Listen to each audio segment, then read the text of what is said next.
Hello everyone, my name is it's Dr. Theodore Ree. My friends call me Theo. I'm a theoretical physicist, and I've been getting a lot of comments lately saying that theorists, are only good at math and we don't know how things actually work in a way that corresponds to being able to build stuff or have basic survival skills. I mean, to all you haters out there, or as I like to call them, experimentalists, I'm here to prove you wrong today, guys. So I'm going out to the New Mexico desert, and I'm going to show you that we're not just a table, we're not just a walking table of integrals, and that we can adapt to anything. Oh geez, the one time I forget to wear my Birkenstocks. I think I'm here now. The ideal black body is out, just giving us all kinds of thriving nature. I guess this seems as good a place as any to set up camp for the night.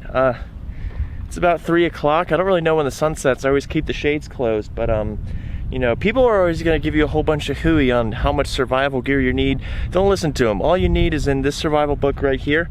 It's Peskin and Schroeder. It's all in there.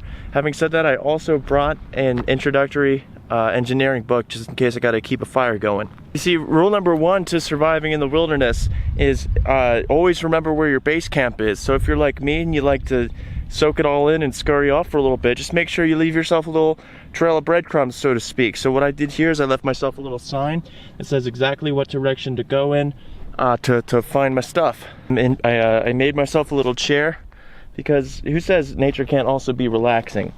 So this is nice. This is what experimentalists do. Now, I don't know how long I'm going to be out here for. A couple days, maybe a couple weeks. It makes no difference to me. I didn't bring any water, and let me tell you why. Because the cacti are about 90% water. That's a good deal. Now, to first order, we can approximate that to 100% water. That's the even better deal. And these cacti are about 3 to 50 feet apart from each other, which that's completely negligible if you ask me. They're right next to each other. So me being here is virtually indistinguishable from me just swimming in a lake.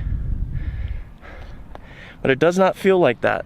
Now that I found myself a little bit of shade, before I left, one of the geologists, or as I like to call them, the dirt people, was going to tell me about some type of rock that you can use to make a fire with, but I forgot to listen because I was laughing at some of the math that they put in their last paper. But usually it takes 3 examples for me to consider something proven, but for now I'll just assume that if one rock can start a fire, then they probably all can. So what I'm going to do, you can take note, is I'm just going to take this little guy here. Okay, all right, we're just gonna let him heat up a little bit till we get a fire going. Siri, how do you build electricity? Siri, how to turn Maxwell's equations into electricity? iPhone charger build how? All right, everyone, my phone's dead. I checked Peskin and Schroeder, and I'm starting to think that it might not have all the answers. Which, that makes sense to me, because one of the defining qualities of a good book is that half of it is left as an exercise, which is why I should have also brought Jackson with me. I don't know what I was thinking.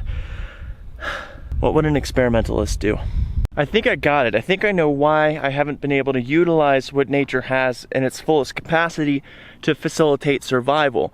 And the reason for it is because I haven't given names to all of these things in terms of random strings of letters and numbers, where you would have no hope of knowing what they do or what they mean unless you worked in the field intimately. So, for example, this little guy here, this isn't a cactus anymore. This is a TMF47X. And what else do we got? We got these little twigs here, but now they're not twigs, they're PMZ90s. So what I'm gonna do is I'm gonna take these PMZ90s and I'm gonna stack them with these ZLQ47, the newer model, and we're just gonna wait until something happens. Nothing's happening. Man, I was really hoping that would work. You know, being out here in nature, away from absolutely everything, has sure changed me, but I definitely wouldn't say for the better. You know, I'm sure it's really nice to be able to build things. I bet it's really rewarding, like what the engineers and the experimental guys do. But I also imagine so is like, you know, quitting smoking. But I'm not gonna take up smoking just to feel the reward of quitting it. That would be crazy, and that's why it's crazy to do experimental physics or engineering. I do quit this though. Nature f***ing sucks. I've been out here for 23 minutes. I think I've more than made my point. I challenge you experimental and engineering people to walk a mile in the theorist's shoes, and maybe we can learn a few things from each other. I've been Theodore Ree. You've been watching this video. All right, okay, bye. All right, how do I turn this off?